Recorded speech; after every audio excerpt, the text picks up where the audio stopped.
Selamat malam para Just Talkers. Di sesi ini gue ingin ngebahas pertandingan buat besok jam setengah dua ya, bukan setengah tiga, setengah dua siang, dimana timnas futsal U20 akan bertemu melawan Vietnam di perempat final. Oke. Gue banyak baca reaksi dari para netizen bahwa ada misunderstanding. Ada dua hal yang ingin gue luruskan. Satu, kalau kita lolos ke semifinal, tidak ada Piala Dunia untuk U20. Oke? Tidak ada. Jadi murni di U20 Asia kita hanya fokus ke AFC. Satu. Dan kedua, gue tidak terlibat di U20 sama sekali. At all. Gue hanya terlibat di senior. Jadi yang terjadi itu berkat kerja keras mereka semua, manajemen, tim pelatih, tim pendukung, dan pemain. Mereka mendapatkan kredit yang luar biasa. Itu harus diakui. Terus tentang pertandingan besok, orang bertanya, gimana prediksi kita lawan Vietnam? Kalau gue baca di media-media orang bilang 50-50 karena 2 kali terakhir kita seri dan lain-lain. Ya, kalau gue bilang sih enggak. Gue bilang 60% kita bisa lolos. Tapi ya namanya pertandingan, menang kalah itu semua bisa terjadi dengan banyak faktor. Kartu merah lah, gol bunuh diri lah, curangin wasit lah, dan lain-lain. Itu semua bisa terjadi. Oke? Tapi seperti biasa, ini bukan sekedar prediksi atau apakah, bukan karena gue paranormal dan lain-lain, tapi ada dasarnya. Oke? Jadi Vietnam ini sudah dari 2005 gue pantau, tidak hanya senior tapi juga setelah berapa tahun terakhir junior. Ini ada perubahan dari timnas Vietnam ini. Semenjak mereka meninggalkan tim seniornya yang menurut gue masih timnas Vietnam terbaik yang lolos Piala Dunia, sekarang mereka melakukan regenerasi. Okay.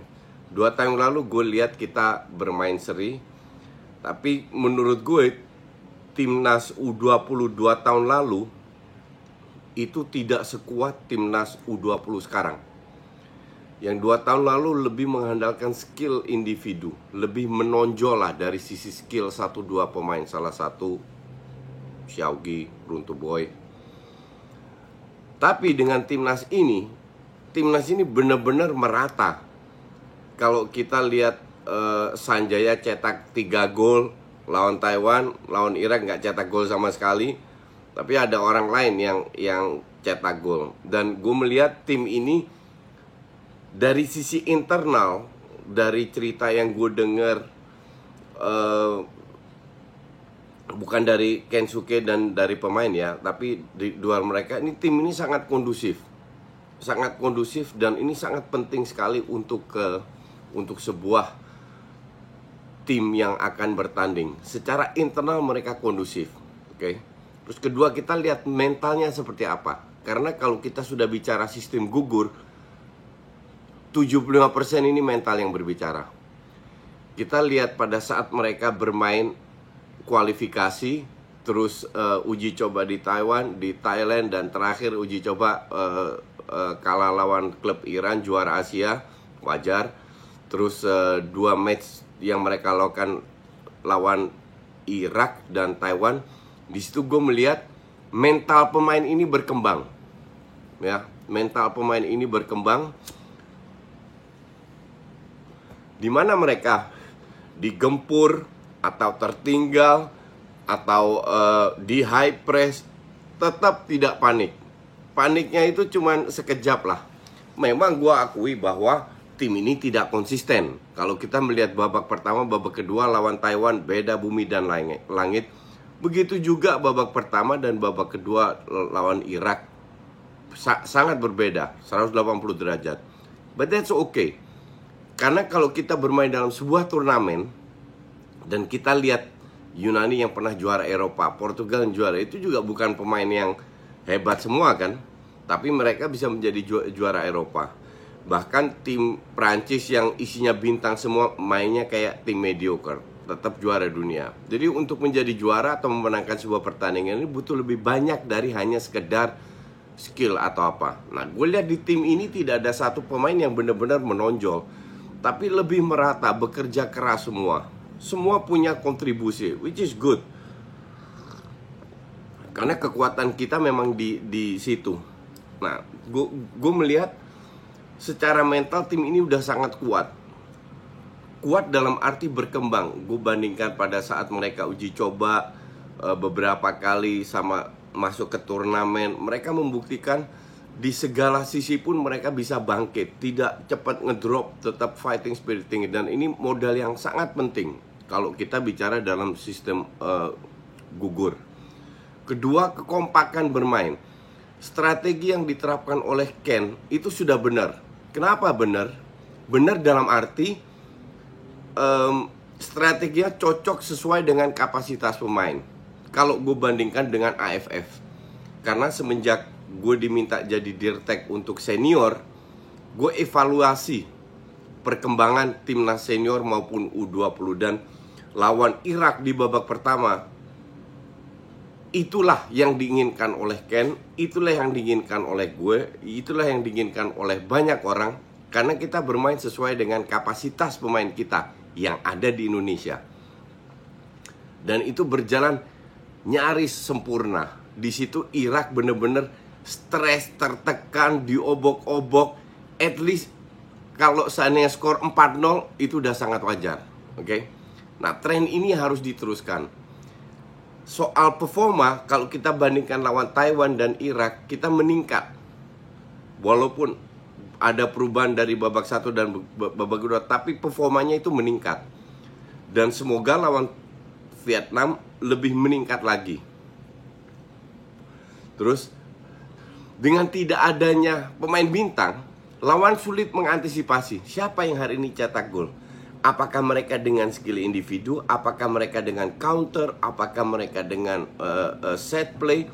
Seperti gol kedua lawan Taiwan, lawan Irak, gol kedua itu set play yang sudah berbulan-bulan dilatih oleh Ken dan berhasil membuahkan sebuah gol di mana mereka ditekan, di mana pivot turun ke bawah membuka ruang, dimanfaatkan oleh anchor yang maju ke depan. Sorry, gue kalau soal nama gue nggak hafal, itu titik lemah gue.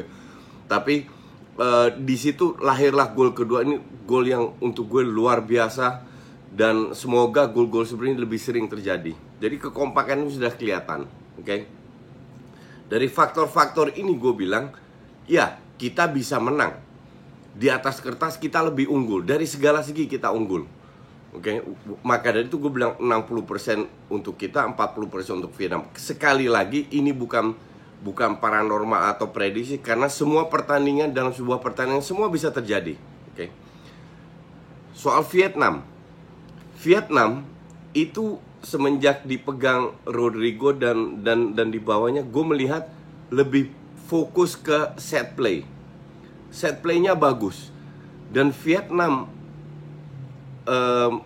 mereka secara fisik atau fighting spiritnya itu tinggi sekali.